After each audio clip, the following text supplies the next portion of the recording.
بسم اللہ الرحمن الرحیم۔ السلام علیکم ورحمۃ اللہ وبرکاتہ۔ ہمارا اصول فقہ کا کورس چل رہا تھا تو ہم اصول فقہ میں مصادر شریعت کی بحث پڑھ رہے تھے۔ یہ گویا کہ تیسری بڑی بحث ہے جو کہ ہم اصول فقہ کے کورس میں ڈسکس کر رہے ہیں۔ ایک بڑی بحث جو ہم نے مکمل کی مباحث حکم کی تھی، دوسری بڑی بحث قواعد لغویہ عربیہ سے متعلق تھی، اور تیسری مصادر شریعت کی بحث ہے۔ تو مصادر شریعت کی بحث میں لاسٹ ٹائم ہم نے قیاس کی بحث کو ڈسکس کیا تھا۔ مصادر شریعت، تو مصادر شریعت میں ہم نے کہا تھا کچھ بنیادی مصادر ہیں، کچھ ثانوی مصادر ہیں۔ ثانوی مصادر کا مطالعہ ہم نے کرنا شروع کیا تھا۔ ثانوی مصادر میں ہم نے اجماع کا مطالعہ کیا، پھر ہم نے اقوال صحابہ کی بحث پڑھی، صحابہ کے اقوال کا کیا مقام ہے، کیا مرتبہ ہے۔ اس کے بعد ہم نے قیاس کی بحث کو دیکھا۔ آج ہم نے جو مصدر ڈسکس کرنا ہے یا جو ماخذ شریعت، جو سورس آف شریعہ، وہ ہے استحسان۔ اب یہ جو ثانوی ماخذ شریعت ہیں، بہرحال ان میں اختلاف ہے۔ کچھ فقہا ان میں سے بعض کو ماخذ شریعت مانتے ہیں، کچھ ان کو ماخذ شریعت نہیں مانتے۔ تو یہ بھی ہم کہہ سکتے ہیں کہ پرائمری سورسز وہ ہیں، پرائمری سورسز آف شریعہ وہ ہیں جو ایگریڈ اپان ہیں، جن کے اوپر کنسنسس ہے، سب ان کو سورس آف شریعہ مانتے ہیں۔ ثانوی وہ ہیں کہ جن کے بارے میں اختلاف ہے، ٹھیک ہے۔ پھر اس اختلاف کی پھر تفصیل ہم ہر مصدر میں اس کا تذکرہ کرتے چلے آ رہے ہیں کہ اس میں تفصیلات میں کیا کچھ اختلافات ہیں۔ استحسان جو ہے، سب سے پہلے ہم اس کے معنی اور مفہوم کی طرف آتے ہیں۔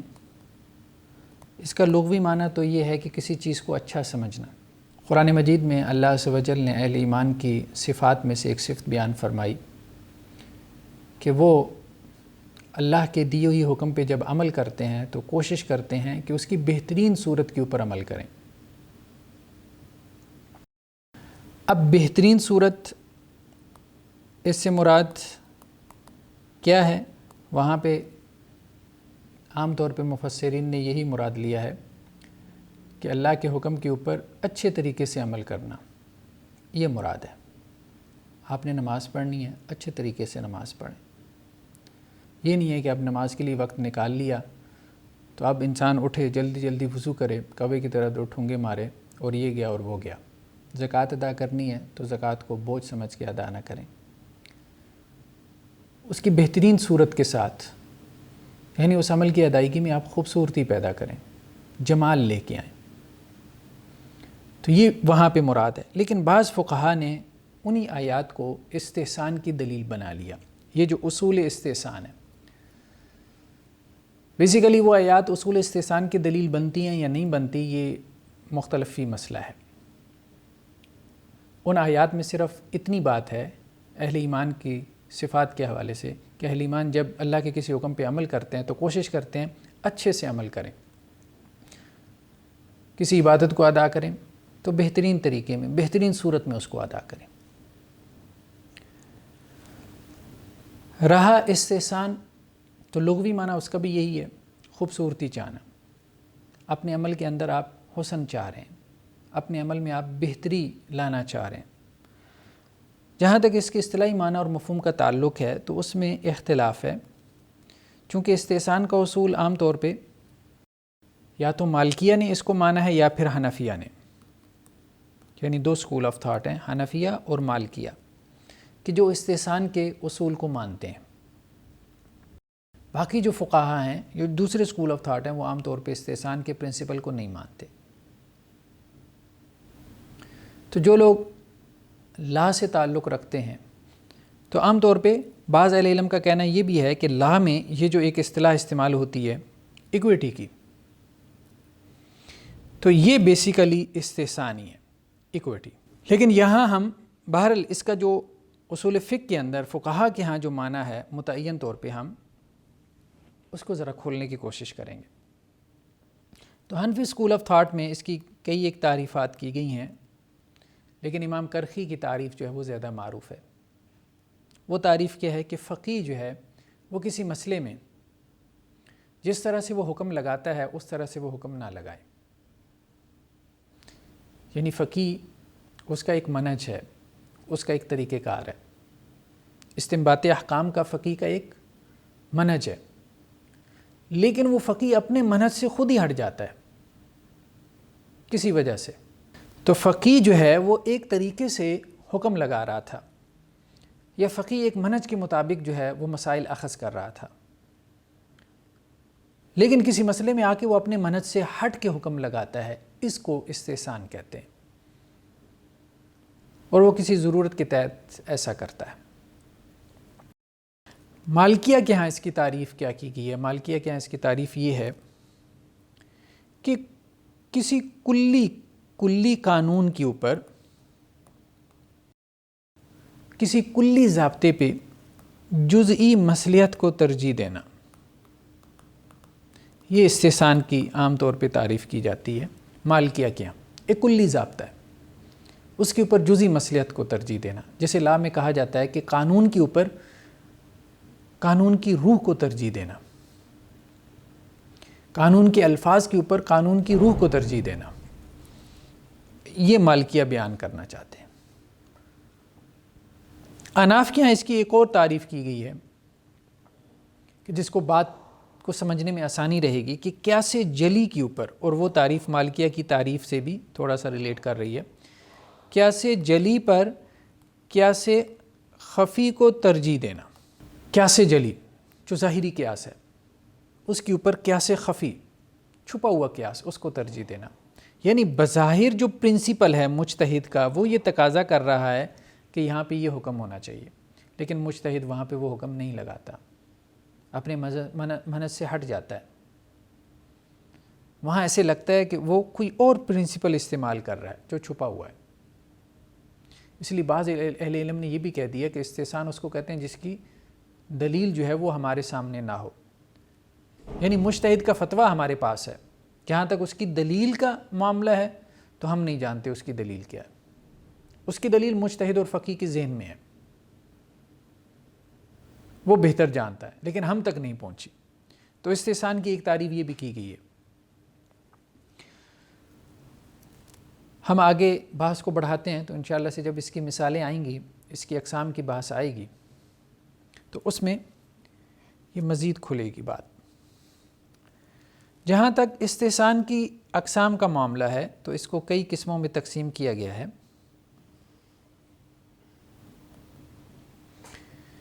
سب سے زیادہ جو استحسان کی قسم استعمال ہوتی ہے اس کو استحسان بالقیاس کہتے ہیں۔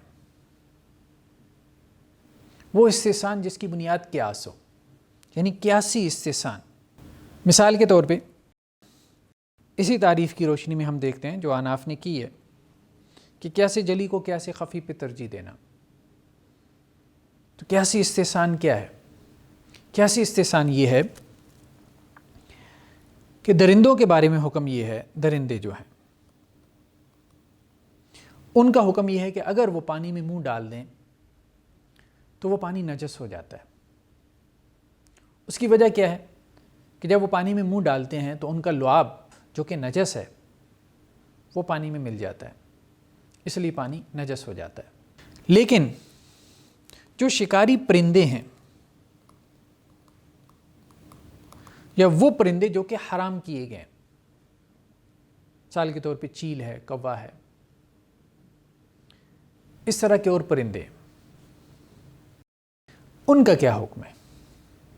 اگر وہ پانی میں منہ ڈال دیں تو کیا وہ پانی بھی نجس ہو جاتا ہے؟ تو اب قیاس کا پرنسپل یہ کہتا ہے کہ اگر درندے پانی میں منہ ڈالیں تو وہ نجس ہو جاتا ہے۔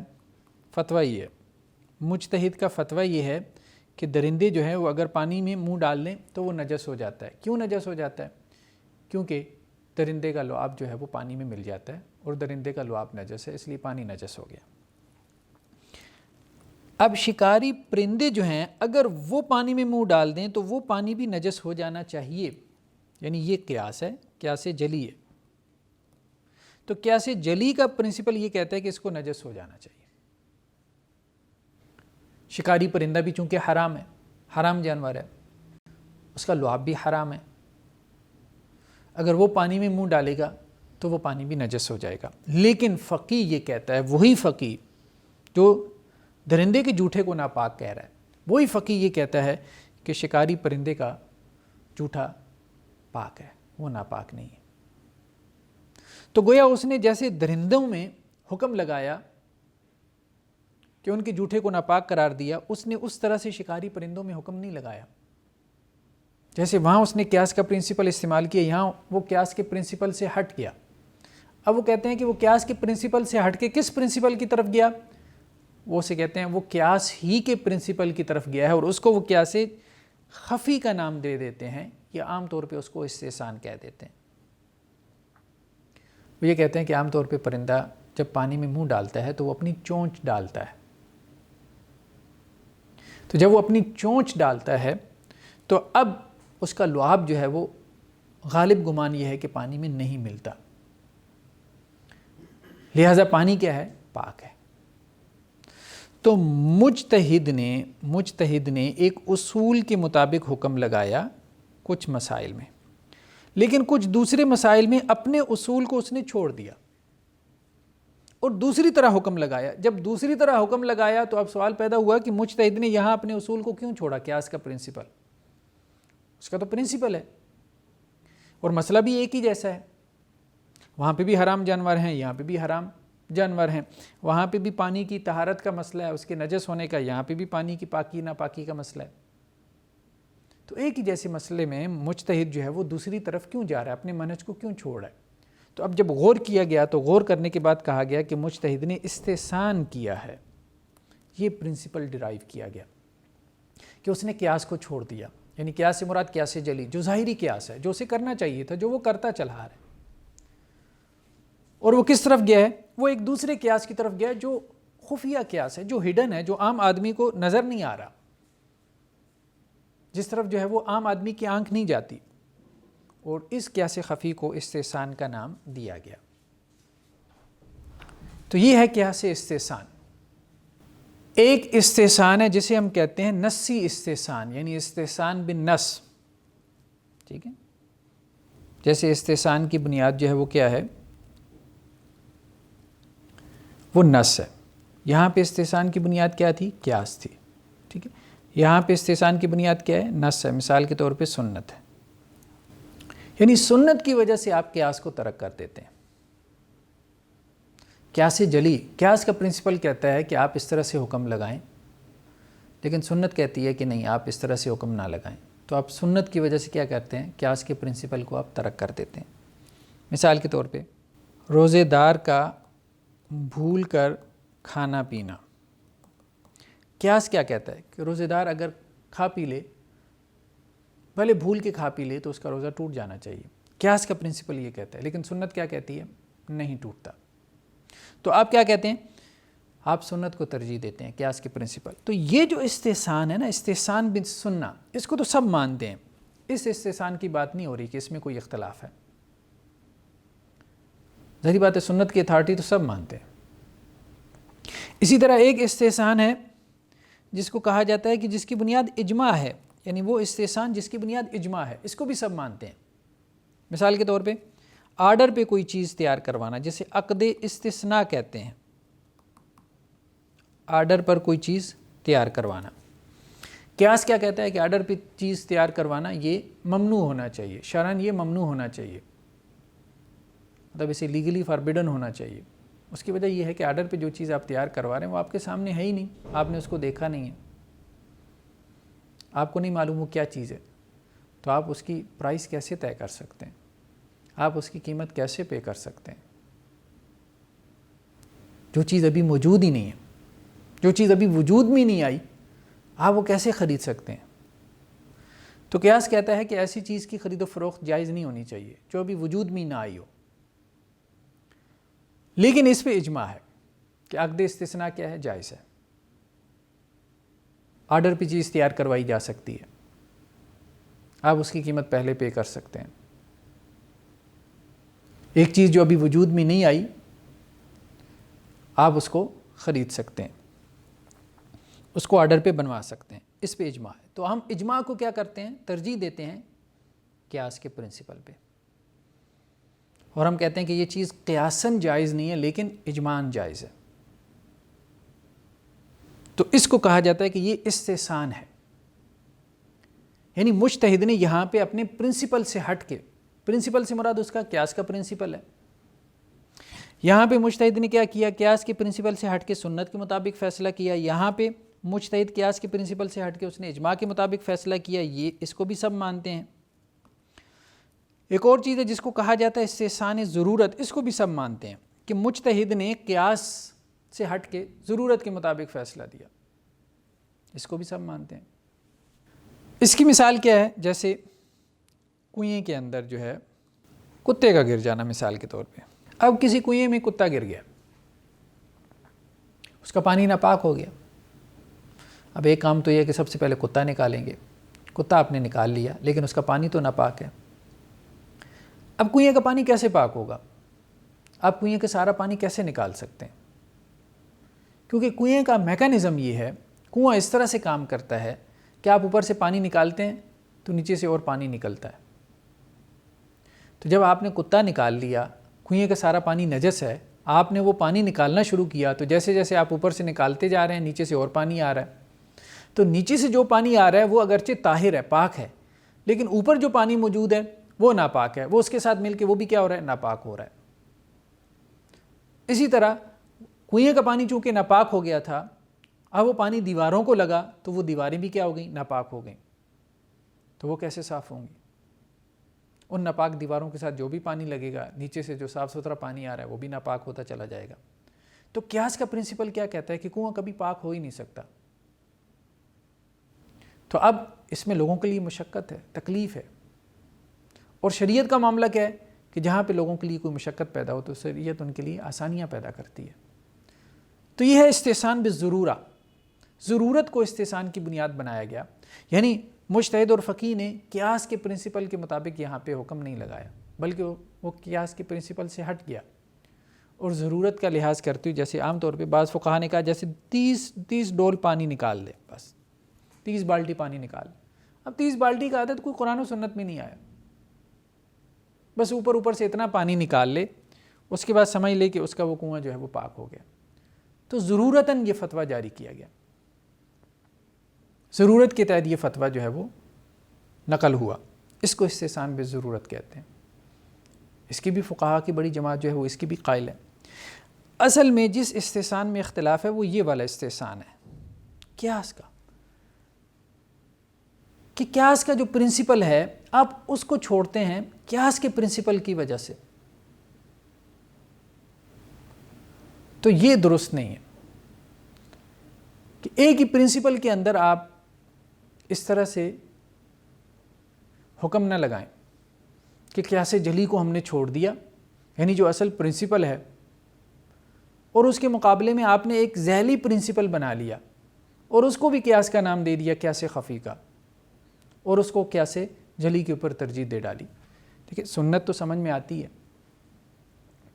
کہ سنت کو آپ قیاس کے اوپر ترجیح دیں، اجماع بھی سمجھ میں آتا ہے کہ اجماع کو آپ قیاس کے اوپر ترجیح دیں، ضرورت بھی سمجھ میں آتی ہے، الضرورات تبیح المحظورات، کہ ضرورتیں کیا کرتی ہیں؟ ممنوعات کو مباح کر دیتی ہیں. ضرورتیں شریعت میں بھی ہم دیکھتے ہیں بہت سارے حرام جو ہے وہ ضرورت کے وقت کیا ہو جاتے ہیں؟ حلال ہو جاتے ہیں. انسانی ضرورت بہت بڑی چیز ہے. لیکن یہ کیا بات ہے کہ قیاس کی وجہ سے آپ قیاس کو چھوڑ دیں؟ یعنی ایک ادنا قیاس کی خاطر آپ اعلیٰ قیاس کو چھوڑ دیں. قیاس جلی کیا ہے؟ اعلیٰ قیاس. اور قیاس خفی کیا؟ ادنا قیاس. ادنا اور ہڈن قیاس کو آپ ترجیح دے دیں اعلیٰ اور برتر قیاس کے اوپر. یہ وہ صورت ہے کہ جس کے اوپر استحسان کی یہ جو صورت ہے، اس کے اوپر بیسیکلی جو ہے وہ فقہا نے اعتراضات کیے. اس کو دوسرے فقہا نہیں مانتے. تو جب ہم اس کی حجیت کی بحث کی طرف آتے ہیں استحسان کی، یعنی معنی اور مفہوم، پھر اس کے بعد اس کی اقسام، اور تیسری چیز اس کی کیا ہے؟ حجیت. تو حجیت میں ہم نے کہا کہ اس کو جو مانتے ہیں ان میں تو مالکیہ ہیں پلس حنفیہ ہیں، لیکن اس کا جو شدت سے رد کیا ہے ان میں کون ہے؟ امام شافعی. اور امام شافعی بھی اصل میں اس کا یہاں رد کر رہے ہوتے ہیں. وہ اس کا رد نہیں کر رہا ہے، اس کا، یہ غلط فہمی ہے. امام شافعی کی طرف سے جب اعتراضات کیے جاتے ہیں استحسان کے پرنسپل سے، تو دوسری طرف سے یہ جوابات یہاں سے دیے جاتے ہیں، یہاں سے، تو اس سے تو کوئی بھی اختلاف نہیں کرتا، بھلے اس کو نام وہ استحسان کا نہیں دیتے. تو امام شافعی یہ کہتے ہیں کہ من استحسن فقد شرع، کہ جس نے استحسان کیا اس نے شریعت سازی کی، یعنی استحسان اتنا بڑا جرم ہے. تو امام شافعی کے بارے میں یہ کہنا کہ وہ استحسان کے پرنسپل سے واقف نہیں تھے، وہ تو امام محمد کے براہ راست شاگرد تھے، جو امام ابو حنیفہ کے براہ راست شاگرد ہیں.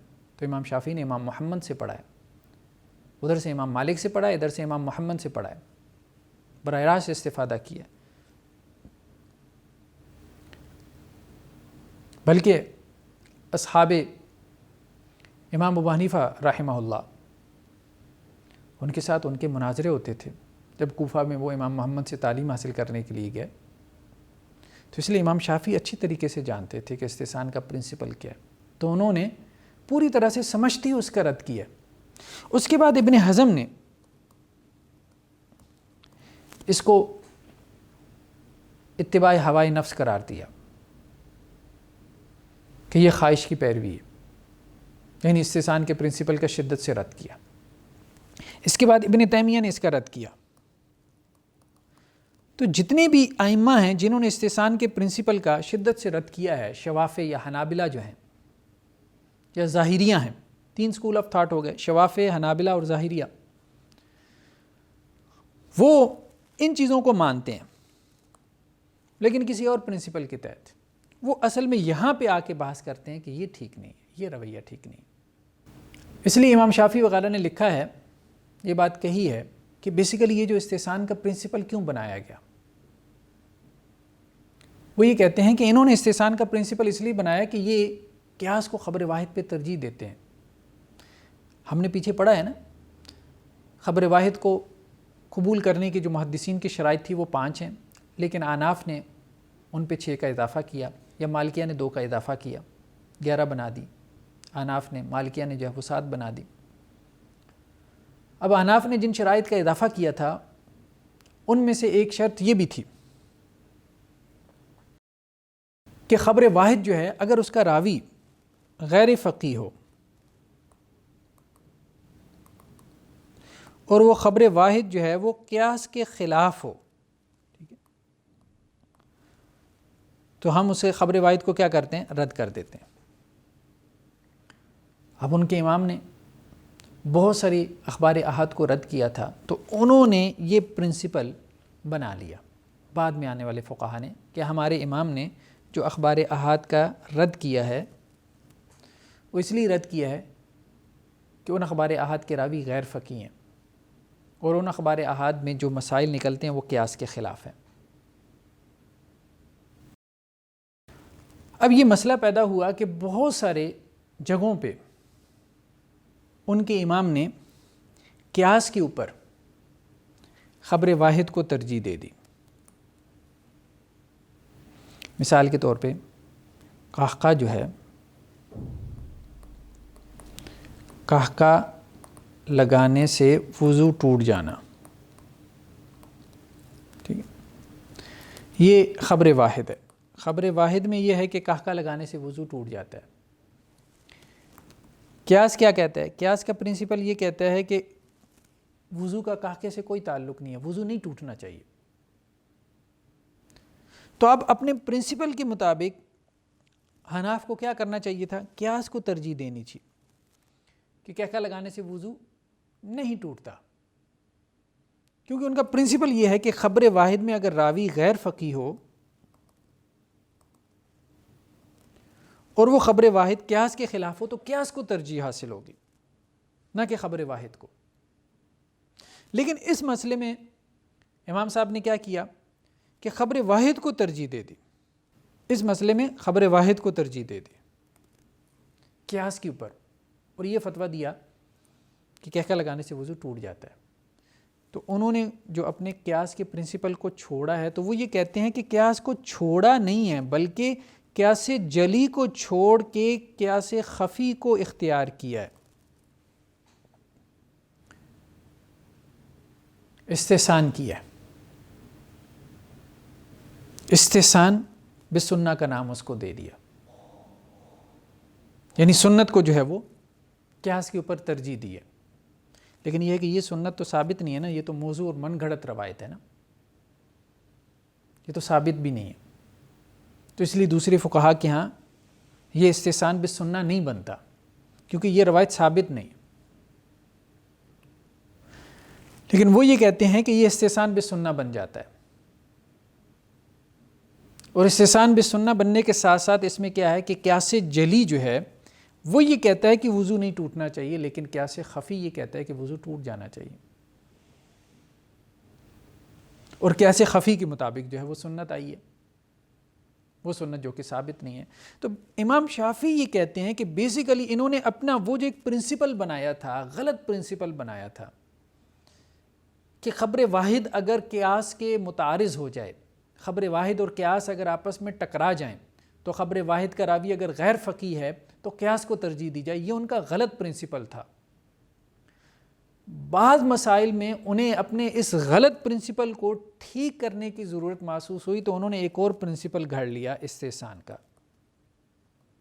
اس لیے امام شافعی کہتے ہیں من استحسن فقد شرع، کہ یہ جو انہوں نے کام کیا ہے یہ بیسیکلی ایک فتوے کو سیدھا کرنے کے لیے، کہ ان کے امام صاحب کے پہلے سے کچھ فتاوی موجود تھے، اب چونکہ وہ سارے اصول ازمپشن کے اوپر قائم ہو رہے ہیں تو اب وہ ایک اصول کو سیدھا کرنے کے لیے ایک دوسرا اصول جو ہے وہ وجود میں آ جاتا ہے. یہ امام شافعی رحمہ اللہ علیہ کا تبصرہ ہے استحسان کے پرنسپل کے اوپر. اس لیے وہ کہتے ہیں کہ یہ شریعت کو سمجھنے کے لیے اصول سازی نہیں کی گئی، یہ بیسیکلی جو ہے وہ امام صاحب کے جو فتاوی تھے ان کو اصولوں کے مطابق ثابت کرنے کے لیے اصول سازی کی گئی ہے. اور اگر کہیں اصول کوئی ٹیڑھا ہو رہا تھا تو پھر اس کو ایک سیدھی شکل دینے کے لیے ایک نیا اصول وضع کر لیا گیا. لیکن اس سے معاملہ سیدھا نہیں ہوا بلکہ اور زیادہ الجھ گیا. تو یہ ہے استحسان کا پرنسپل، جس کا خلاصہ یہ ہے کہ استحسان کی بعض صورتیں ایسی ہیں، بعض صورتیں جیسے سنت کو قیاس کے اوپر ترجیح دینا، اجماع کو قیاس کے اوپر ترجیح دینا،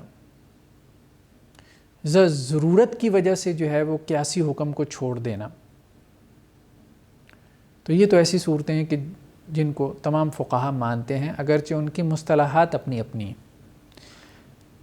لیکن استحسان کی یہ جو صورت ہے کہ قیاس کے پرنسپل کو چھوڑ دینا قیاس کے نام پہ، قیاس جلی کو چھوڑ کے قیاس خفی کو اختیار کر لینا. مجتہد جس منہج پہ کہتا ہے کہ میں فتویٰ دوں گا، جن اصولوں کو مجتہد نے اپنے اصول کے طور پہ بیان کیا ہے، وہ اپنی اصولوں کو چھوڑ دیتا ہے.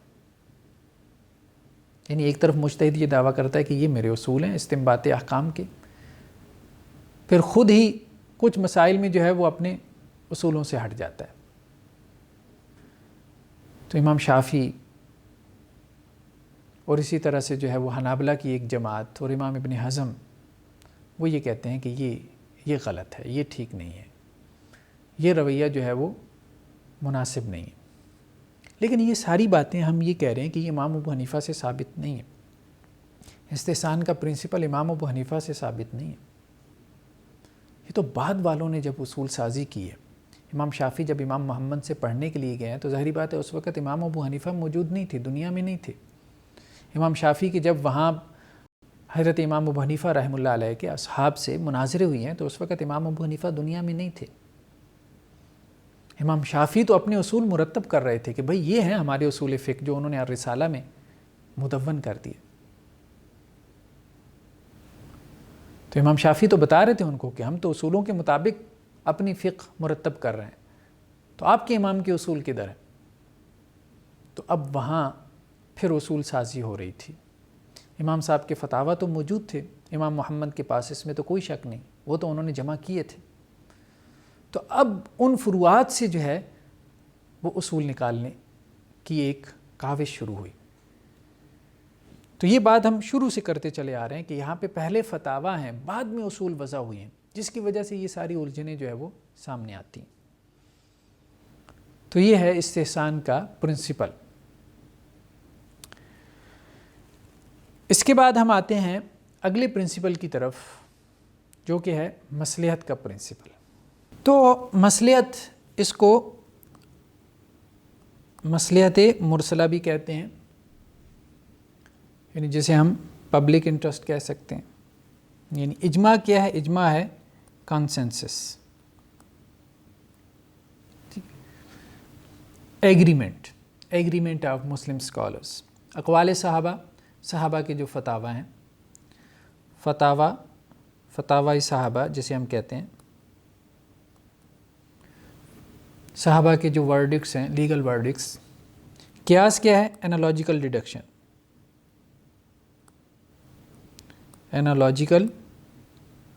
ڈیڈکشن، استحسان کیا ہے؟ ہم نے کہا تھا اس کے لیے لا میں ایک اصطلاح استعمال ہوتی ہے، ایکویٹی۔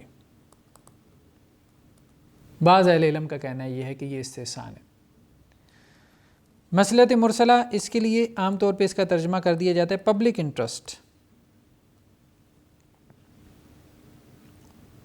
انٹرسٹ، فائدے کے معنی میں۔ تو مصلحت، فائدہ، اس کا لغوی معنی کیا ہے؟ فائدہ۔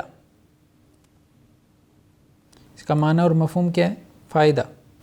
قرآن مجید میں یہ بات آئی ہے کہ اللہ عز و جل نے یہ جو دین دیا ہے، دین اسلام، یہ بیسیکلی انسان کے فائدے کے لیے دیا ہے، انسان کی بھلائی کے لیے دیا ہے۔ دینی احکامات کے اندر انسان کی بھلائی کو، اس کے فائدے کو ملحوظ رکھا گیا ہے۔ صرف آخرت کا فائدہ نہیں بلکہ دنیا کا فائدہ۔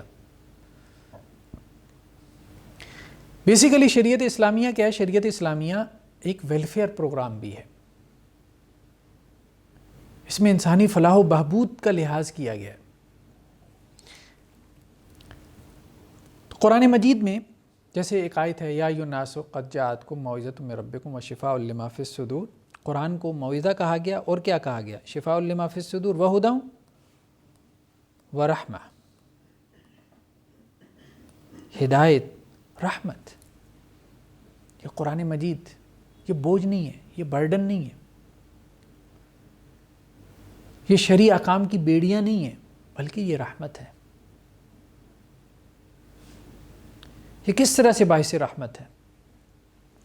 دیکھیں، جو بھی شرعی احکامات ہیں، شرعی احکامات، اس میں کوئی نہ کوئی مسالے ہیں، کوئی نہ کوئی انٹرسٹ انسانوں کا پورا ہو رہا ہوتا ہے، دنیاوی انٹرسٹ۔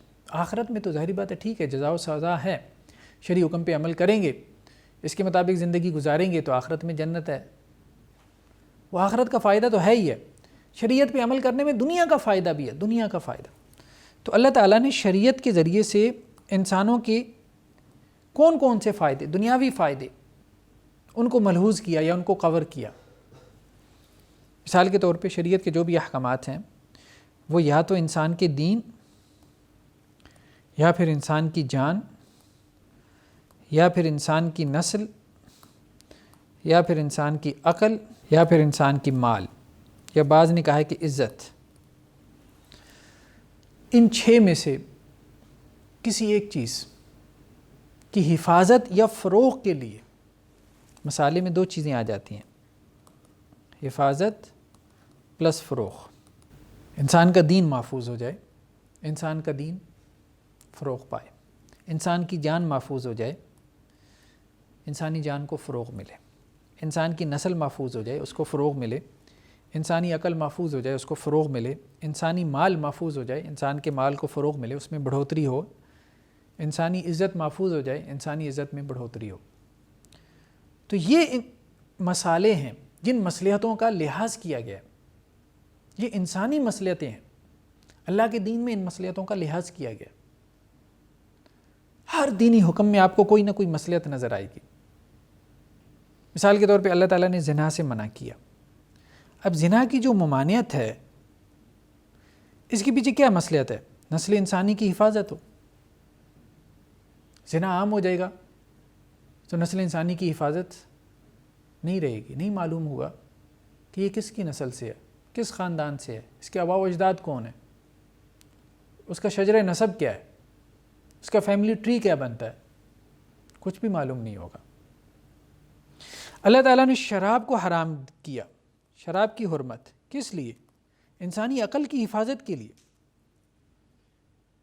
انسانی عقل کی حفاظت۔ اللہ تعالیٰ نے قصاص کا حکم دیا، کس لیے قصاص کا حکم؟ انسانی جان کی حفاظت کے لیے۔ اللہ تعالیٰ نے جہاد کا حکم دیا، کس لیے؟ دین کے فروغ کے لیے، دین کی حفاظت کے لیے، انسان کے دین کی حفاظت، اس کے فروغ کے لیے۔ دین ہی تو اس کا آئیڈیا ہے، دین ہی تو اس کی وہ آئیڈیالوجی ہے جس کی روشنی میں وہ زندگی گزارتا ہے۔ اللہ تعالیٰ نے چوری سے منع کیا، چوری کی سزا بیان کی، کس لیے؟ انسانی مال کی حفاظت کے لیے۔ اللہ تعالیٰ نے غیبت سے منع کیا، کس لیے منع کیا؟ انسانی عزت کی حفاظت کے لیے۔ بہتان سے منع کیا، حد قذف کس لیے؟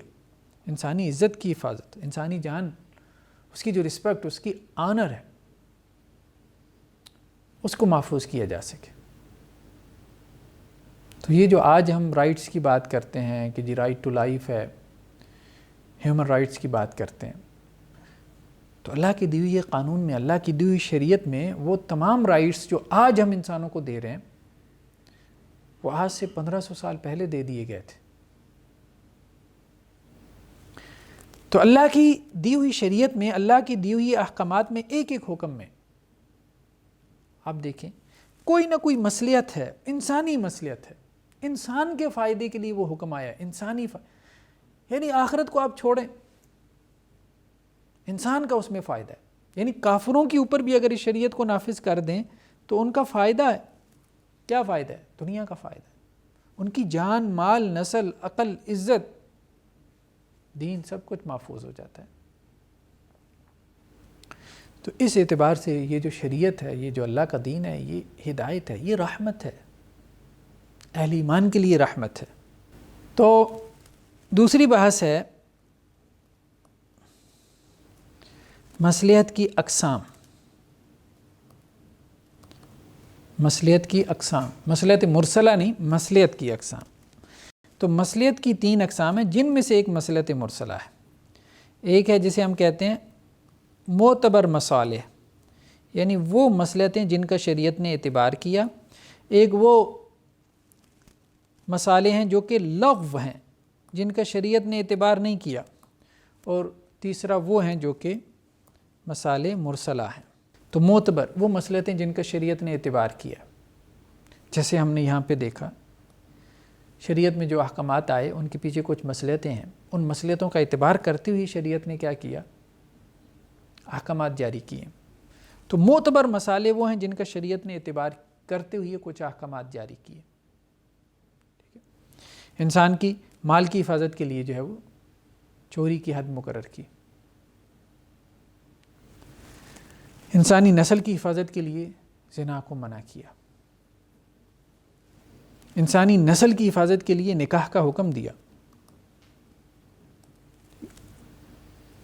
لغو مصالح وہ ہیں جن کو شریعت نے معتبر قرار نہیں دیا، یعنی معتبر مصالح یہ ہیں کہ یہ وہ انٹرسٹ ہیں، پبلک انٹرسٹ، جس کا شریعت نے لحاظ کیا ہے۔ لغو مصالح وہ پبلک انٹرسٹ ہیں جن کا شریعت نے لحاظ نہیں کیا۔ مثال کے طور پہ بہن کا بھائی کے برابر وراثت میں حصہ پانا، اس کا شریعت نے اعتبار نہیں کیا۔ بھائی کا حصہ جو ہے وہ کیا ہے؟ وہ 2 گنا ہے، بہن کا حصہ 1 گنا ہے۔ اب دونوں کو برابر برابر دے دیا جائے، یہ ایک مصلحت ہے، لیکن اس مصلحت کا شریعت نے اعتبار نہیں کیا۔ تو کچھ مصالح ایسے ہیں جن کو شریعت نے لغو قرار دے دیا، ان کا شریعت نے اعتبار نہیں کیا، ہم بھی نہیں کریں گے۔ وہ مصالح ملغا کہلاتی ہیں، ملغا، لغو مصالح یا مصالح ملغا، شریعت کے ہاں لغو قرار پا۔ کچھ مصالح ایسے ہیں کہ جن میں شریعت کا کوئی واضح رجحان موجود نہیں ہے، تو مجتہد کیا کرتا ہے؟ یا تو ان مسالے کو معتبر میں شامل کرتا ہے یا پھر لغو میں شامل کرتا ہے. یعنی یہ اس کے اجتہاد کا دائرہ کار ہے کہ کچھ مصلحتیں ایسی ہیں، کچھ پبلک انٹرسٹ ایسے ہیں کہ جن کے بارے میں شریعت ہمیں بظاہر خاموش نظر آتی ہے. تو مجتہد نے اپنے اجتہاد کے ذریعے ان مسالے کو یا تو پہلی کیٹیگری میں شامل کرنا ہے یا پھر اس دوسری میں شامل کرنا ہے. مجتہد نے یہ فیصلہ کرنا ہے کہ یہ معتبر مسالے ہیں یا یہ لغو مسالے ہیں. مثال کے طور پہ کئی آدمی مل کر کسی کو قتل کر دیں، یعنی ایک آدمی کے قتل میں کئی لوگ شامل ہوں. مثال کے طور پہ 10 افراد شامل ہیں کسی قتل میں شامل ہیں.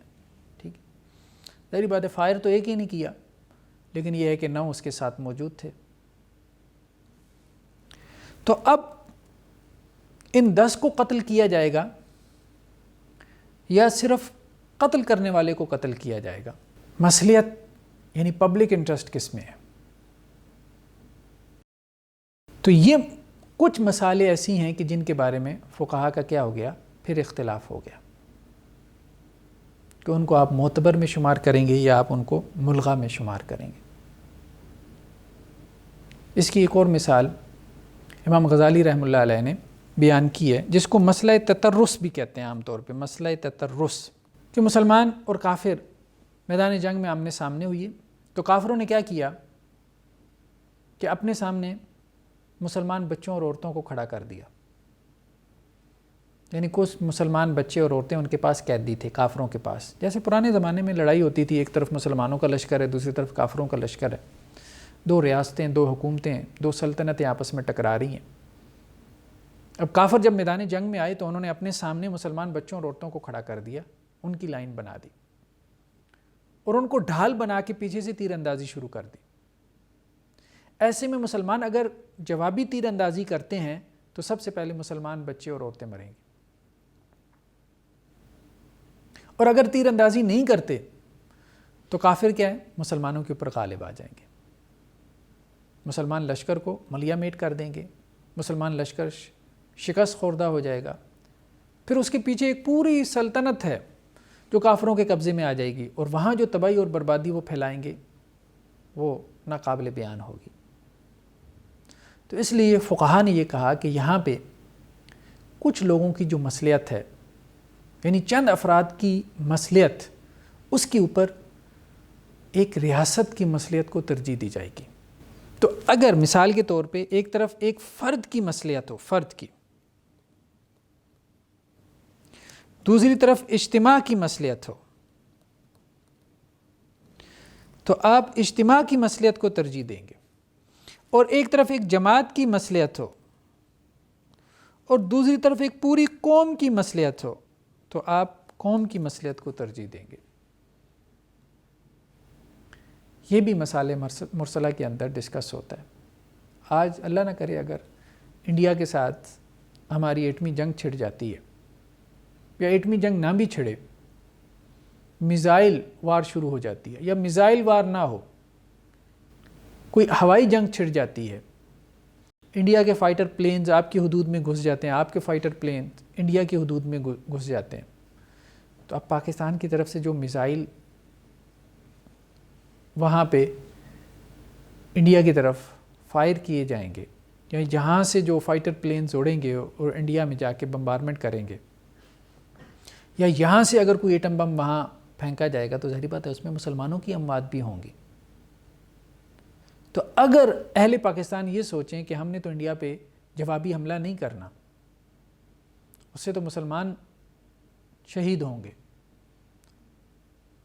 تو یہ سوچ درست نہیں ہوگی. اس کی وجہ یہ ہے کہ ایک پوری ریاست ہے جس کی حفاظت کے لیے آپ مجبوراً ایسا کر رہے ہیں، اور آپ انٹینشلی ایسا نہیں کر رہے. آپ وہاں مسلمانوں کو مارنے کے لیے حملہ نہیں کر رہے، آپ تو اپنے ریاست کے دفاع کے لیے وہاں پہ حملہ کر رہے ہیں کہ آپ کے اوپر حملہ ہوا ہے اور آپ نے جوابی حملہ کیا. تو اگر انڈیا جو ہے وہ ایٹم بم سے حملہ کرتا ہے تو انڈیا کے اوپر جوابی حملہ ایٹم بم سے کیا جا سکتا ہے، بھلے اس میں مسلمانوں کی شہادتیں ہوں اور ہوں گی، کیونکہ ایٹم بم ظاہری بات ہے یہ تو نہیں جانتا کہ آگے مسلمان شہید ہو رہا ہے یا ہندو مر رہا ہے. تو جنگوں میں ایسا ہوتا ہے. تو فرد کی مصلحت کے اوپر اجتماع کی مصلحت کو ترجیح دی جائے گی، جماعت کی مصلحت کے اوپر ایک پوری قوم، ریاست، سلطنت، ملک اور ملت کی مصلحت کو ترجیح دی جائے گی. جہاں تک فقہا کے اختلاف کی بات ہے تو فقہا جو ہیں، یعنی فقہا کا کیا اختلاف ہے مصلحت کے پرنسپل میں، وہ اس کو لیتے ہیں کہ نہیں لیتے. تو سب سے کم مصلحت کو جو استعمال کیا وہ ظاہریہ ہیں، اہل الظاہر ہیں. اہل الظاہر بہت کم مصلحت کے پرنسپل کو استعمال کرتے ہیں کیونکہ وہ نص سے استدلال کے قائل ہیں نا. اور مصلحت کا پرنسپل جو ہے یہ اس کی بنیاد جو ہے وہ کوئی نصی دلیل نہیں ہوتی،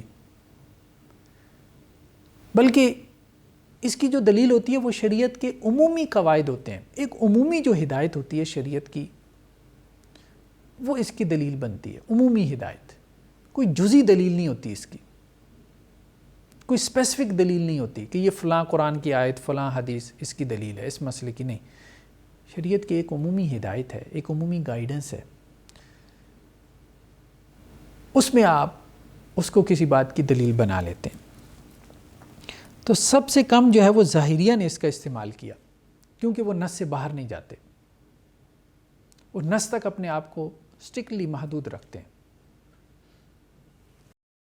اس کے بعد جو ہے وہ ہم دیکھتے ہیں کہ شافعیہ نے ظاہریہ کے بعد شافعیہ نے اس کا کچھ نسبتاً زیادہ استعمال کیا. جیسا کہ انہوں نے یہ فتویٰ دیا کہ اگر مسلمان جو ہے وہ حالت جنگ میں مال غنیمت کو آگ لگا دیں، مال غنیمت کو آگ لگانا، تو انہوں نے کہا کہ یہ جائز ہے. یعنی مسلمانوں کے ہاتھ بہت سا مال غنیمت آ گیا، اور وہ مال غنیمت ایسا ہے کہ جس کو مسلمان جو ہے وہ اپنے علاقے میں منتقل نہیں کر سکتے، اپنے علاقے میں منتقل نہیں کر سکتے، یعنی اس سے فائدہ نہیں اٹھا سکتے، اور وہاں چھوڑ دیں تو وہ کافروں کے کام آئے گا. تو اب وہ اس مال غنیمت کو کیا کرتے ہیں؟ آگ لگا دیتے ہیں. ویسے تو دیکھیں نا، مال کو آگ لگانا جائز نہیں ہے، لیکن یہاں پہ وہ کہتے ہیں کہ ایک بڑے انٹرسٹ کے لیے، ایک بڑے فائدے کے لیے، اور وہ فائدہ، وہ مصلحت کیا ہے؟ مسلمانوں کی جان، مال، ان کے دین کی حفاظت.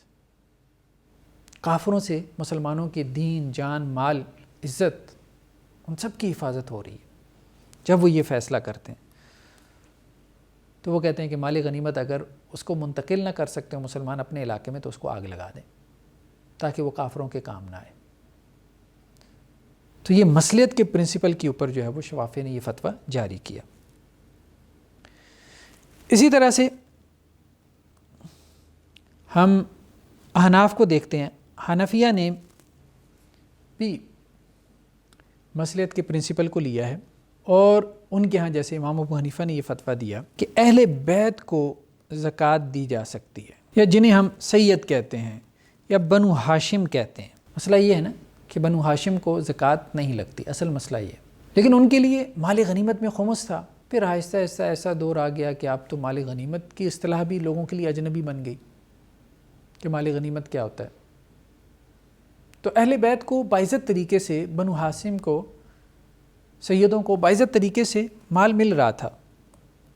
جو ان میں سے غرباء تھے، مساکین تھے، ان کو بیت المال میں سے، مال غنیمت میں سے خمس ملتا تھا.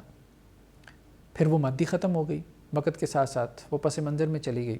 اب ان میں سے جو غرباء ہیں، فقراء ہیں، اب اگر آپ کہیں گے کہ جی ہم ان کو زکوٰۃ نہیں دیتے تو لوگ تو صدقات دینے کو تیار نہیں ہیں، تو اب کیا وہ بھوکے مریں گے؟ تو امام ابو حنیفہ کہتے ہیں کہ نہیں، مصلحتاً کیا ہے، ان کو زکوٰۃ دینا جائز ہے، ان حالات میں زکوٰۃ دینا جائز ہے. تو امام شافعی نے مسائل مرسلہ کو استعمال کیا قیاس کے پرنسپل کے تحت، قیاس کے تحت. لیکن ان کے یہاں علت چونکہ کیا ہوتی ہے؟ منضبط ہے، منضبط وصف ہے علت، تو اس لیے اس کا استعمال ان کے یہاں کم ہے مصلحت کا، کیونکہ قیاس کی علت منضبط ہے. حنفیہ نے قیاس پلس استحسان دونوں جو پرنسپل ہیں ان میں مصلحت کا اصول استعمال کیا، مصلحت کو ملحوظ رکھا.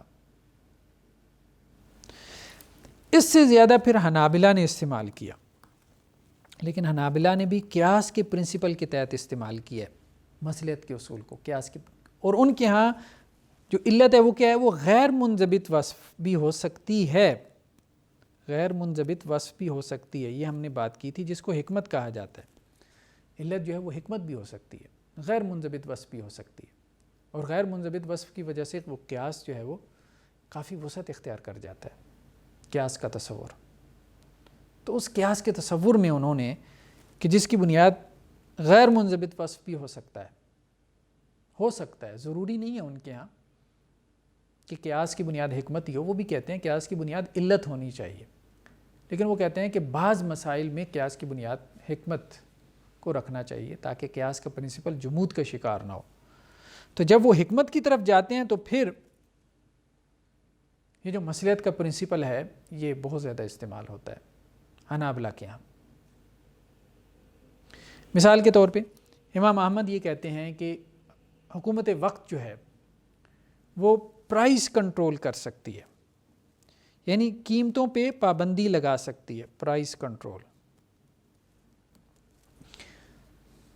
ویسے تو رسول اللہ صلی اللہ علیہ وسلم کو کہا گیا کہ آپ چیزوں کے نرخ مقرر کر دیں، تو اللہ کے رسول نے کہا کہ نہیں، میں نہیں کروں گا۔ آپ نے مارکیٹ کو آزاد رہنے دیا، لیکن مصلحت کے پرنسپل کے تحت امام احمد بن حنبل یہ کہتے ہیں کہ یہ ایسا کیا جا سکتا ہے تاکہ بہت زیادہ مہنگائی نہ ہو جائے۔ اسی طرح امام احمد یہ بھی کہتے ہیں کہ رمضان میں اگر کسی نے شراب پی ہے رمضان میں، تو وہ کہتے ہیں شراب پینے کی سزا ویسے تو 80 کوڑے ہے اور 80 کوڑے ہی مارنی چاہیے، لیکن رمضان میں شراب پینے کی سزا زیادہ ہونی چاہیے، یعنی 80 کوڑے کے علاوہ بھی اس کو سزا دینی چاہیے کہ اس نے رمضان کی حرمت کو پامال کیا۔ اب یہ چیز نص میں تو نہیں ہے نا کہ رمضان میں شراب پینے کی سزا جو ہے وہ زیادہ ہونی چاہیے۔ یہ دیکھیں نا، یہ مصلحت کا پرنسپل جو ہے، جب واضح طور پہ ایک مسئلہ نص میں ہمیں نہیں ملتا، لیکن شریعت کی ایک عمومی رہنمائی ہے کہ رمضان کا ایک تقدس ہے، تو وہ کہتے ہیں رمضان کے تقدس کو اس نے پامال کیا، تو مصلحت میں بھی آپ شریعت کی ایک عمومی رہنمائی کو دلیل بنا رہے ہوتے ہیں، کوئی آپ کے پاس جزئی اسپیسیفک کوئی دلیل نہیں ہوتی، کوئی قرآن کی آیت یا کوئی سنت۔ تو سب سے زیادہ جو اس کو استعمال کیا ہے مصلحت کے پرنسپل کو، وہ مالکیہ نے کیا۔ مالکیہ کے ہاں یہ ایک مستقل ماخذ ہے، مستقل ماخذ، یعنی ابھی تک کیا معاملہ تھا، ان کے ہاں یہ مستقل ماخذ نہیں تھا، ان شوافع، حنفیہ، حنابلہ کے ہاں۔ مالکیہ اس کو ایک مستقل ماخذ کے طور پہ لیتے ہیں، مستقل مصدر کے طور پہ لیتے ہیں، استحسان کو بھی اور مصلحت مرسلہ کو بھی۔ شروع میں ان کے ہاں مصلحت کا پرنسپل استحسان کے تحت استعمال ہو جاتا تھا، لیکن متاخرین مالکیہ نے آ کے استحسان کو علیحدہ مصدر دین قرار دیا اور اس کو مصلحت مرسلہ کو علیحدہ سے مصدر دین ماخذ شریعت قرار دیا، سورس آف شریعہ قرار دیا۔ تو امام مالک رحمہ اللہ علیہ نے جو فتاوی دی ہیں ان میں کیا ہے کہ مفضول کی امامت جائز ہے، فاضل کی موجودگی میں، افضل کی موجودگی میں، ایک آدمی افضل ہے، اس کی موجودگی میں مفضول جو افضل نہیں ہے، یعنی سینئر کی موجودگی میں جونیئر امام بن سکتا ہے، خلیفہ بن سکتا ہے، امیر المومنین بن سکتا ہے۔ وہ کہتے ہیں تاکہ فساد برپا نہ ہو۔ اگر آپ یہی کہیں گے نا کہ سینئر ہی امیر بنے گا، تو کبھی جونیئر کا ہاتھ لگ گیا تو اب سینئر جو ہے وہ فساد برپا کر دے گا، قتل و غارت شروع ہو جائے گی۔ تو انہوں نے کہا کہ نہیں، سینئر کی موجودگی میں جونیئر امام بن سکتا ہے، مفضول کی امامت جائز ہے۔ اب وہ بن گیا، کسی طرح سے بھی وہ بن گیا، اب آ گیا اقتدار میں، اس میں قبضہ کر لیا، کبھی کوئی نیچے سے اٹھتا ہے اوپر آ جاتا ہے۔ تو اب انہوں نے فساد سے بچنے کے لیے کہ مصلحت اس میں ہے کہ مسلمان قتل و غارت میں مبتلا نہ ہو جائے، باہمی جنگ و جدال، خانہ جنگی شروع نہ ہو جائے، تو مفضول کو امام مان لو۔ اسی طرح امام مالک نے یہ بھی فتویٰ دیا کہ وہ علاقے جہاں کوئی حلال کمائی کے ذرائع مفقود ہو چکے، جیسے دارالحرب ہے، دارالکفر ہے، جہاں حلال کمائی کے ذرائع نہیں ہیں، آپ یورپ کے کسی ایسے ملک میں رہتے ہیں، کسی ایسی کمیونٹی میں ہیں جہاں حلال کمائی کے ذرائع نہیں ہیں، جس ذریعے میں بھی آپ ہاتھ ڈالتے ہیں کوئی نہ کوئی حرام اس میں آپ کو ملوث نظر آتا ہے، اور آپ ہجرت بھی نہیں کر سکتے، وہیں کے رہنے والے ہیں یا آپ کنورٹ ہو گئے ہیں، وہاں پہ تھے، وہاں کی رہائشی تھے، وہاں کے باشندے تھے، کنورٹ ہو گئے، اب کدھر جائیں؟ وہاں کے سٹیزن ہیں، یا آپ کے آبا و اجداد وہاں پہ آ گئے تھے، اب آپ کے لیے موو کرنا مشکل ہے، مائیگریٹ نہیں کر سکتے، اور وہاں پہ حلال کمائی کے ذرائع مفقود ہیں، تو اب اگر سد رمق کے لیے، اپنی جان بچانے کے لیے، اپنی ضروریات زندگی پوری کرنے کے لیے آپ ان ذرائع میں سے کسی ذریعے کو اختیار کر کے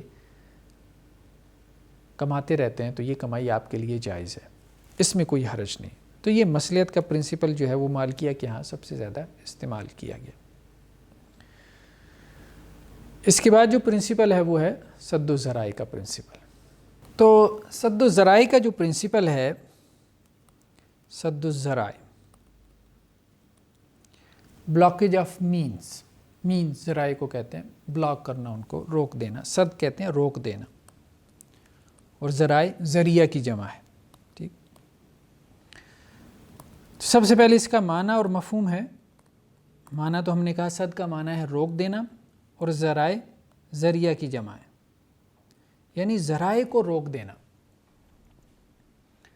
ذریعوں کو روک دینا۔ مثال کے طور پہ بد نظری جو ہے، بد نظری یہ ایک ذریعہ ہے زنا کا، ایڈلٹری کا، بدکاری کا، تو شریعت نے نہ صرف زنا سے روکا ہے بلکہ بد نظری سے بھی روک دیا۔ تو بعض اوقات شریعت کچھ چیزوں سے روکتی ہے، اور بعض اوقات شریعت جو ہے وہ ان ذرائع سے روکتی ہے جو ان چیزوں کی طرف لے کے جانے والے ہوتے ہیں جن سے شریعت نے روکا ہوتا ہے، تو ان کو ہم سد الذرائع کہتے ہیں۔ سد الذرائع کی جہاں تک حجیت کی بحث ہے، تو اس کے جو دلائل ہیں ہمیں کچھ تو قرآن مجید میں ملتے ہیں، کچھ سنت رسول میں، اور کچھ ہمیں تعامل صحابہ میں بھی مل جاتے ہیں۔ قرآن میں، سنت میں، اور تعامل صحابہ میں۔ قرآن مجید میں جیسا کہ اللہ عز و جل نے کہا ہے وَلَا تَسُبُّوا الَّذِينَ يَدْعُونَ مِن دُونِ اللَّهِ وَلَا تَسُبُّوا الَّذِينَ يَدْعُونَ مِن دُونِ اللَّهِ فَيَسُبُّوا اللَّهَ عَدْوًا بِغَيْرِ عِلْمٍ۔ ان لوگوں کو گالی مت دو جن کو یہ اللہ کے علاوہ پکارتے ہیں، یعنی مشرکین کے خدا کو گالی نہ دو۔ کیوں گالی نہ دو؟ کیونکہ وہ تمہارے خدا کو گالی دیں گے، تو ان کے جھوٹے خداؤں کو گالی مت دو تاکہ وہ تمہارے سچے خدا کو گالی نہ دیں۔ تو قرآن نے سدًا للذریعہ منع کر دیا مشرکین کے خداؤں کو گالی دینے سے، سدًا للذریعہ منع کر دیا۔ تو سد الذرائع کا قرآن نے اعتبار کیا۔ اسی طرح سنت میں ہم دیکھتے ہیں اللہ کے رسول صلی اللہ علیہ وسلم نے کیا فرمایا کہ اپنے ماں باپ کو گالی نہ دو۔ ایک حدیث میں ہے نا کہ اپنے ماں باپ کو گالی نہ دو۔ صحابہ نے کہا کہ اللہ کے رسول ماں باپ کو کون گالی دے گا؟ ماں باپ کو گالی نہ دو۔ تو اللہ کے رسول نے کہا جب تم کسی کے ماں باپ کو گالی دیتے ہو تو وہ تمہارے ماں باپ کو گالی دیتا ہے۔ تو گویا کسی کے ماں باپ کو گالی دینا ذریعہ بن جاتا ہے کہ تم اپنے ماں باپ کو گالی دلواتے ہو، تو کسی کے ماں باپ کو گالی نہ دو۔ تو سنت نے بھی اس کا لحاظ کیا۔ اسی طرح سنت میں یہ بھی ہمیں ملتا ہے کہ جب کسی کو قرض دو، قرض یعنی مقروض جو ہے اس سے ہدیہ نہیں لینا چاہیے۔ مقروض سے ہدیہ لینا جو ہے وہ درست نہیں ہے۔ اس کی وجہ کیا ہے؟ اس کی وجہ یہی ہے کہ کہیں یہ سود کا ذریعہ نہ بن جائے۔ مقروض سے ہدیہ لینا یعنی آپ نے کسی شخص کو قرض دیا ہے، وہ آپ کو تحفہ دیتا ہے، تو آپ اسے تحفہ نہیں لینا چاہیے، الا یہ کہ آپ کا پہلے سے کوئی تحفے تحائف کا لین دین کا معاملہ چلا آ رہا ہو، تاکہ یہ ذریعہ نہ بن جائے۔ اسی طرح رسول اللہ صلی اللہ علیہ وسلم نے یہ بھی کہا ہے کہ صدقہ کی ہوئی چیز کی بیع نہ کرو۔ صدقہ کی ہوئی چیز کو مت خریدو. یعنی آپ نے ایک چیز صدقہ کر دی، وہ آپ کو بہت پسند تھی، آپ نے اللہ کو خوش کرنے کے لیے اللہ کے راستے میں صدقہ کر دی. اچھا، وہ آپ کو اتنی پسند تھی کہ بعد میں وہی چیز آپ کو مارکیٹ میں بکتی ہوئی نظر آئی، یا جس کو آپ نے صدقہ کی تھی اس نے آگے بیچنے کا ارادہ کر لیا، تو آپ نے کہا مجھے بیچ دو. تو اللہ کے رسول نے منع فرما دیا تاکہ صدقہ کی واپسی کا رستہ بند ہو جائے. لوگ صدقات کرنے کے بعد ان کو ہیلوں بہانوں سے واپس کرنا نہ شروع کر دیں. تو شریعت نے نہ صرف کچھ چیزوں سے روکا ہے، کہنے کا مقصد یہ ہے، سد و ذرائع کا جو پرنسپل ہے اس کو سمجھنے کی ضرورت ہے. اسی طرح تعامل صحابہ سے بھی ہمیں معلوم ہوتا ہے کہ صحابہ کرام نے سد و ذرائع کے اصول اور پرنسپل کا لحاظ کیا ہے. مثال کے طور پہ صحابہ کرام نے کہا کہ مرض الموت میں مطلقہ کو وراثت میں حق ملے گا. یعنی مرض الموت میں اگر کسی شخص نے طلاق دے دی اپنی بیوی کو، تو اب اس کی بیوی نہیں رہی. جب اس کی بیوی نہیں رہی، وہ ڈائیورسڈ ہو گئی، تو مطلقہ کا تو وراثت میں کوئی حق نہیں ہوتا. لیکن مرض الموت وہ مرض جس میں انسان کی وفات ہو جائے.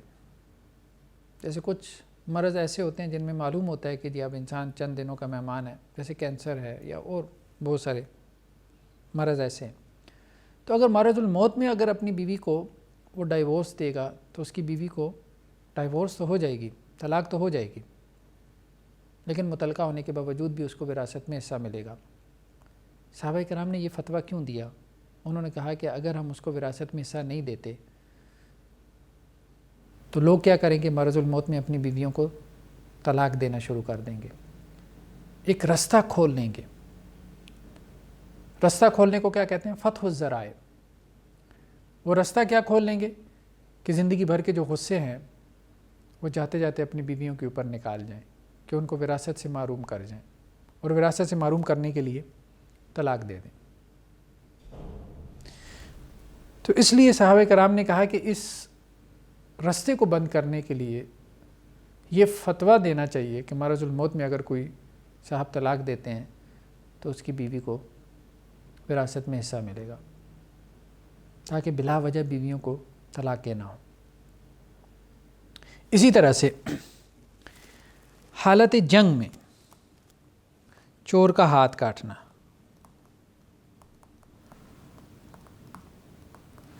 تو صحابہ نے کہا کہ حالت جنگ میں چور کا ہاتھ نہ کاٹا جائے. حالت جنگ میں اگر آپ اس کا ہاتھ کاٹیں گے تو وہ ناراض ہو کے دشمن سے جا ملے گا. جب دشمن سے جا ملے گا تو آپ کی خبریں وہاں جا کے پہنچائے گا اور آپ کو زیادہ نقصان کرے گا. تو حالت جنگ میں جو ہے وہ چوری کی سزا سدًا لذریعہ جو ہے وہ نافذ نہیں کی جائے گی. یہ صحابہ کرام نے فتویٰ دیا. آخری بات جو اس میں ہے وہ یہ ہے کہ سد الذرائع کی صورتیں یا اس کی جو اقسام ہیں، اس کی جو قسمیں ہیں، تو 3 قسمیں ہیں. سد الذرائع کی بعض صورتیں ایسی ہیں جو کہ معتبر ہیں سب کے نزدیک، جیسے رستے میں گڑھا کھودنا.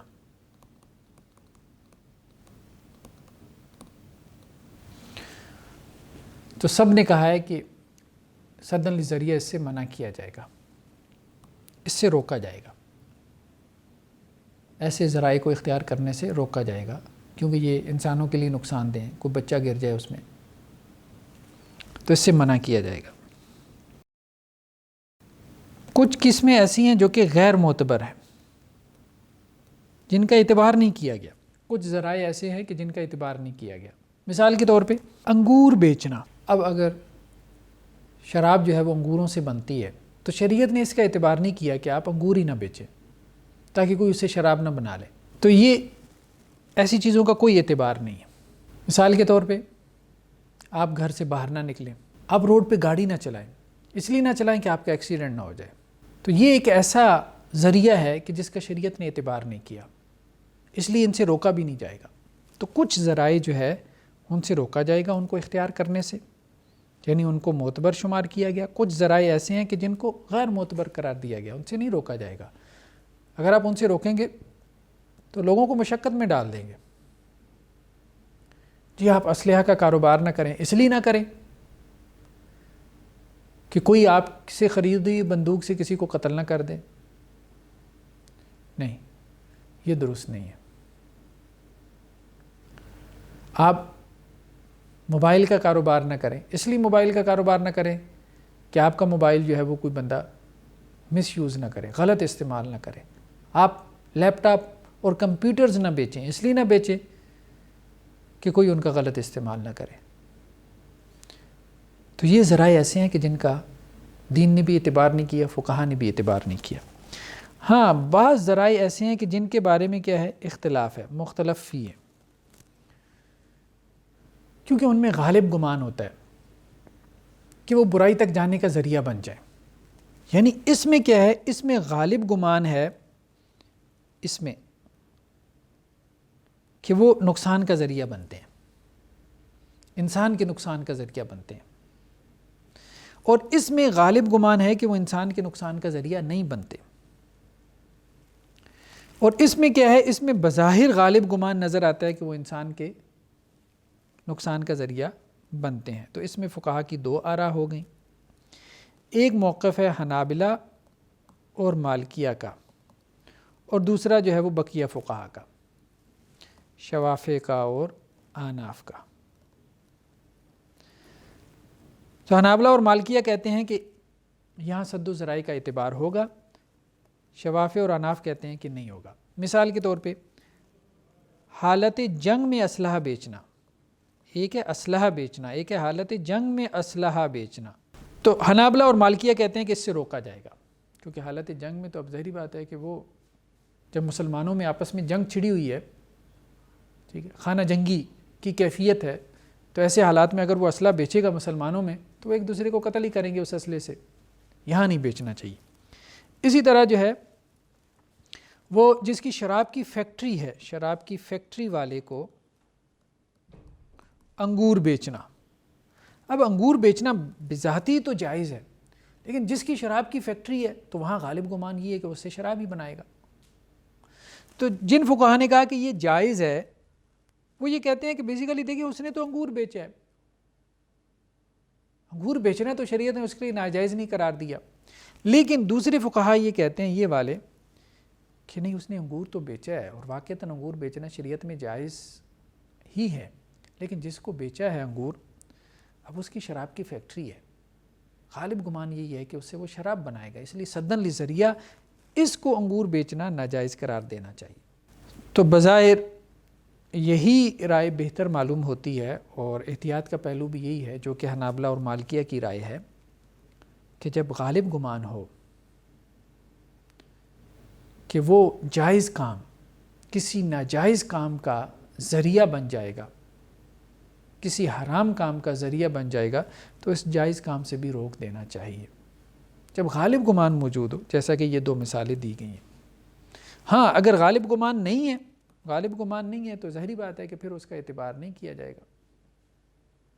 جو کبھی کبھار جو ہے, جو جائز کام کبھی کبھار کسی ناجائز کام کا ذریعہ بن جاتا ہو, تو اس جائز کام سے منع نہیں کیا جائے گا.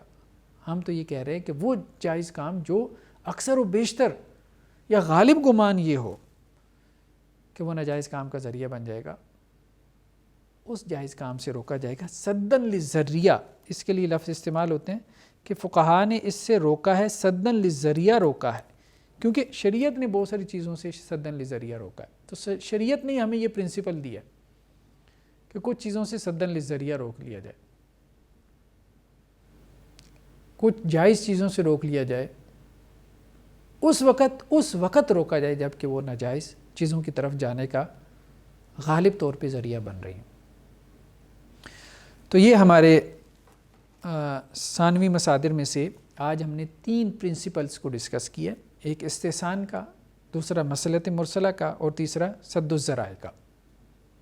استحسان کا پرنسپل قیاس کے پرنسپل سے بھی ریلیٹڈ ہے, اور مصلحت مرسلہ اور سد الذرائع کے پرنسپل یہ آپس میں ایک دوسرے سے ریلیٹڈ ہے. مصلحت میں کیا ہے, انسان کے جلب منفعت کا جو پہلو ہے انٹرسٹ کا جو پہلو ہے، اس کے لیے لفظ استعمال ہوتا ہے جلب منفعت، اس کو ملحوظ رکھا گیا. اور سد و ذرائع میں کیا ہے؟ دفع مضرت کا جو پہلو ہے اس کو ملحوظ رکھا گیا، یعنی انسان سے ضرر کو دور کیا جائے. یعنی ایک یہ ہے کہ انسان کو فائدہ پہنچایا جائے اور ایک یہ ہے کہ انسان سے ضرر کو دور کیا جائے. تو مصلحت مرسلہ کی پرنسپل کے ذریعے کوشش کی جاتی ہے کہ انسان کو فائدہ پہنچایا جائے، اور سد و ذرائع کے پرنسپل کے تحت کوشش کی جاتی ہے کہ ایسا فتویٰ دیا جائے کہ جس سے انسان کو اگر کوئی ضرر لاحق ہو رہا ہے تو وہ ضرر اس سے کیا ہو، وہ دور ہو جائے. تو یہ جو ثانوی مصادر ہیں بیسیکلی، یہ جو ابھی بیان ہو رہے ہیں، یہ جو بعد میں یہ قواعد عامہ بھی ان کو کہتے ہیں، قواعد عامہ، یہ بیسیکلی جو ہے وہ توازن پیدا کرنے کے لیے بھی، یعنی وہ مسئلہ جو آپ کو کتاب اللہ، سنت رسول، اجماع سے معلوم ہوا، تو یہ جو قواعد عامہ ہے بیسیکلی اس مسئلے میں کیا ہے، توازن پیدا کرنے کے لیے بھی استعمال ہوتے ہیں کہ وہ مسئلہ، وہ فتویٰ آپ کا متوازن ہو جائے. ان سب پرنسپل کو آپ سامنے رکھیں فتویٰ جاری کرتے ہوئے، تاکہ ہر جہت، ہر ڈائمنشن سے آپ کا فتویٰ کیا ہو، متوازن فتوے کے طور پہ سامنے آئے. صدق اللہ العظیم. سبحانک اللہم و بحمدک، نشہد ان لا الہ الا انت، نستغفرک و نتوب الیک.